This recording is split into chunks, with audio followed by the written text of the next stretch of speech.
আসসালামু আলাইকুম ওয়া রাহমাতুল্লাহ। আলহামদুলিল্লাহ ওয়াহিদা আসসালামু আলাইকা মাওলানা বাবাদ আহমাবাদ। ডিএক্সএল কোডিসেফ কফি পার্টি দিচ্ছেন, আমাদের হেল্প করছেন মিস্টার ইসমাইল ভাই। এই জি আমাদের কফিটা দিচ্ছেন, কফি পার্টি দিচ্ছেন আমাদের আব্দুল হাকিম ভাই, মাশাআল্লাহ senior executive senior star diamond, আলহামদুলিল্লাহ। এবং সাথে আছেন আমাদের ইব্রাহিম ভাই, আলহামদুলিল্লাহ। এবং সাথে আছেন আমাদের জয়ন চৌধুরী সব যিনি আসলে দুবাই থেকে আসছেন, আলহামদুলিল্লাহ। Senior star diamond come in SSD, আলহামদুলিল্লাহ। এবং সাথে আছেন কামিন ডায়মন্ড মিস্টার ফারুক ভাই, সাথে আছেন আমাদের ফোরকান ভাই, মাশাআল্লাহ, আলহামদুলিল্লাহ। আমি মাসুদ রানা ইয়াজি এবং আমাদের সাথে অসংখ্য লোক আছেন। মক্কা ব্রাঞ্চ থেকে আমরা আছি। তো আমরা চলে যাব আমাদের গেস্ট, আমাদের মেহমান মিস্টার জহুরুল ইসলাম ভাইয়ের কাছে। এই মক্কা ব্রাঞ্চের আমার মেহমান আপ্যায়ন, আপনার অনুভূতি শেয়ার করবেন যে আইসা মক্কা ব্রাঞ্চে এসে কেমন লাগলো, আপনি বলবেন। ধন্যবাদ, থ্যাংক ইউ সো মাচ। আজকে মক্কা অফিসে আমাদের কফি পার্টি চলছে।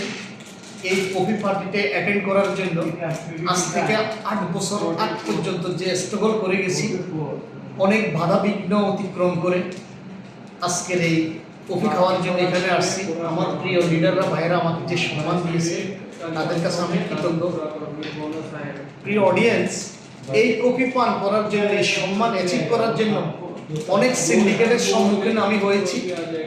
অনেক অফিসে অনেক ধরনের বাধাবিঘ্ন, রাস্তাঘাটের সড়কে বাধাবিঘ্ন অতিক্রম করে এখানে আসছি। আপনাদেরকে বলি, এই কফি পার্টি অ্যাটেন্ড করার জন্য, এই প্ল্যাটফর্মে সাকসেস হওয়ার জন্য অনেক বাধা আসবে। শুধু এই বাধাগুলোকে আপনি পজিটিভিটি নিয়ে সামনে অগ্রসর হতে হবে, তাহলে আপনি সাকসেস হবেন। আর এই বাধাগুলোর সাথে যদি আপনি পাঙ্গা দিতে যান, তাহলে আপনি জ্বলে যাবেন। পৃথিবীর যে কোনো জিনিস অ্যাচিভ করতে হলে আপনাকে সবল করতে হবে। স্ট্রাগল না করলে আপনি সাকসেস হবেন না। এটা আমাদের পূর্বপুরুষরা বলে গেছে, কষ্ট না করলে মিষ্টি পাওয়া যায় না। তো আমি সবাইকে বলবো, ডিএক্সএল থেকে আমি যদি 20,000 দিরহাম মাসে বোনাস নিই, আচ্ছা ডাক্তার লিমিট কি কোনো কম আছে? জি না। আমাদের বাংলাদেশের কোনো কারোর কোনো স্বার্থ কমবে না। পাকিস্তানের, ইন্ডিয়ানের কোনো লিডারকে বোনাস কমবে না। কিন্তু এই 20,000 10,000 দিরহাম বোনাস নিতে গেলে অনেক বাধা আসবে।